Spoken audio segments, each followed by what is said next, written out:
So I said to myself, I'm gonna go to sleep. If I go to sleep, he's gonna text me like he always does. He's just out hanging out with friends. He's gonna call me, text me, whatever. So I went to sleep. Then I heard this boom, boom, boom, boom, boom. I'm running down the stairs. I open the door, and there was this female coroner at my doorstep. And I'm looking at her, and I'm like, okay, like, why are you here? And she's like shaking nervously. She's just like, I'm sorry to tell you that your son Najeer was in a fatal shooting and he didn't make it. I lost it. I fell to the ground. How the court case was overall, Mr. Brent, it was draining. It was exhausting. It brought back memories. It was hard to see the autopsy reports, see my son.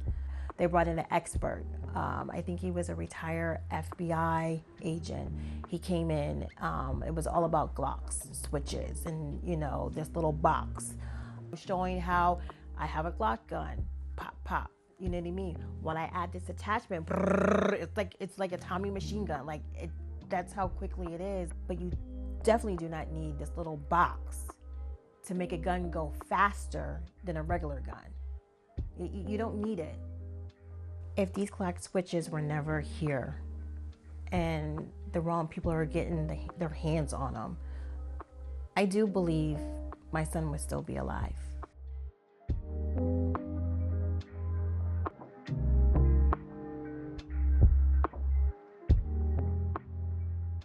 He was murdered on August 31st, 2022. Unfortunately, he was killed by a Glock switch. Najeer lost his life by individuals that he knew. He was bleeding internally. He jumped out the car to run for cover, and unfortunately when the coroner had to locate him, they dragged my son out of a bush because he was hiding behind a car in a bush to protect himself. But unfortunately, he was dead on arrival. When Najeer died, we lost a leader, a soldier. I'm proud to say he was my son. He was a good big brother, best sibling. It's a hole in my heart that can never be mended. I haven't grieved.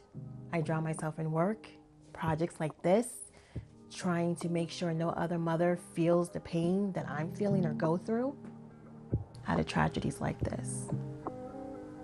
I do want to say there is hope out there. There is hope for change. That is hope that legislatures will hear stories like this and will do something. They need to be banned. They need to be gone.